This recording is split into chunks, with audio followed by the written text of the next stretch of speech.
هل عمرك بصيت في المراية وحسيت ان اللي قدامك ده مش انت؟ نفس الملامح، نفس النظرة، لكن في حاجة غلط. زي ما يكون في حاجة جواك بتتحرك من غير ارادتك، حاجة عايشة معاك وهتفضل ملازماك من يوم ولادتك لحد يوم وفاتك. القرين، الكيان اللي محدش يقدر يشوفه ولكن اقرب ليك من نفسك، بيوسوس لك، بيقلدك، بيحاول يسيطر على كل حاجة انت بتعملها. في ناس كتير بتقول انها شافت القرين في المراية او في المنام او في ظلهم اللي بيتحرك بشكل غير طبيعي. النهارده هنتكلم عن الكائن اللي مفيش حد سلم منه في البشرية كلها، القرين، شبيه الملعون. أعوذ بالله من الشيطان الرجيم. بسم الله الرحمن الرحيم. قال قرينه هذا ما لدي عتيد. قال رسول الله صلى الله عليه وسلم: ما منكم من أحد إلا وقد وكل به قرينه من الجن. معنى كده إن القرين ده مش مجرد أسطورة ولا حدودة بنحكيها عشان نتسلى بيها، ده حاجة حقيقية ربنا خلقها معاك، هتفضل ملازماك من أول يوم اتولدت فيه لحد آخر يوم. قرين اتذكر في أكتر من موضع في القرآن، والرسول صلى الله عليه وسلم ذكره في أحاديث كتيرة جدا.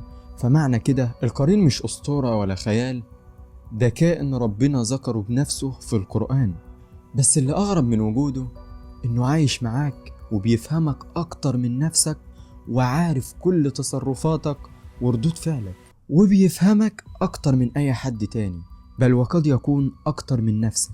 افتكر إيه اللي ممكن يحصل لو حاولت تتواصل مع القرين. في ناس عاشت قصص كتير جدا مع القرين، بدايتها كانت بسيطة، حلم أو مراية أو همسة، ولكن انتهت بصدمة.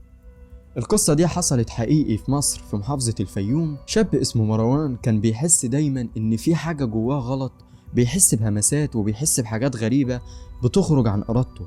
هو مش مرض، ده مجرد احساس جواه بيحسه، ولكن هو متيقن ان الاحساس ده مش مجرد حاجة كده وسواس مثلا، لا، هو متأكد ان الاحساس ده حقيقي جواه، ويحس كأن حد جواه بيكلمه دايما وبيتكلم معاه في عقله. الهمس اللي جواه ده دايما كان بيقنعه انه يعمل حاجات هو مش عايزها، او اي حاجة تضر الناس اللي حواليه او حتى تضر نفسه. مروان في الاول لما الوسواس ده بدأ يجيله كتير، فهو كان بيقول انه مجرد وسواس عادي من الشيطان بيحاول يطمن نفسه، بيقول انه عادي، ده مجرد تفكير بس عشان هو قاعد في اوضه ضلمه لوحده مثلا، وبسبب السكون اللي كان بيبقى موجود فيه في الوقت اللي بيجيله الوسواس ده.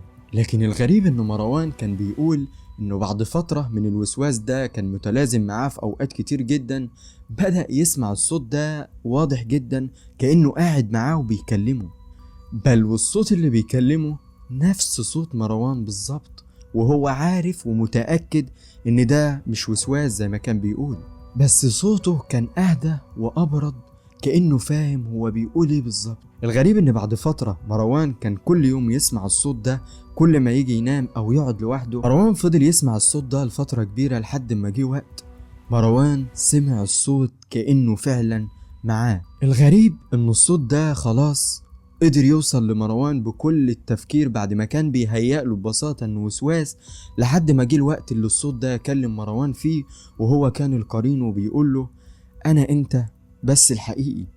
من بعد ما الصوت ده ظهر لمروان وقال له الجملة دي، في حاجات بدأت تحصل لمروان ولكن مش بشكل عادي. اللي كان بيحصل في البيت بتاع مروان ان كل المرايات اللي في البيت لما يجي يبص فيها كانت بتتشقق، انوار بتاعت البيت كلها تولع وتطفي.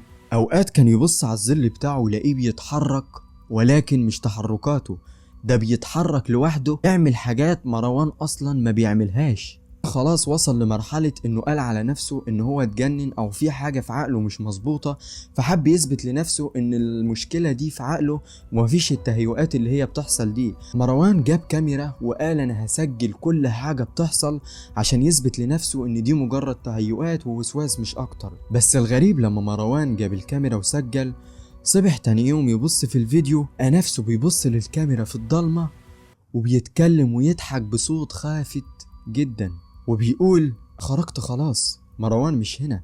دي اليوم ده بعد ما خلاص مروان اتأكد ان ده مش خيال ودي حقيقة، مروان اهله دخلوا عليه الأوضة لقوه اختفى تماما. لقوا ليه صورة على الموبايل، ودي كانت اخر صورة تصورها مروان، كان باصص للكاميرا ولكن عينيه كانت سودة تماما. بس الغريب ان الصورة دي ما لقوهاش بعد اختفاء مروان على طول، ده لقوها على الموبايل لوحدها بعد اختفاء مروان بيومين. يعني الصورة اتصورت بعد ما مروان اختفى اصلا والموبايل كان مع اهله.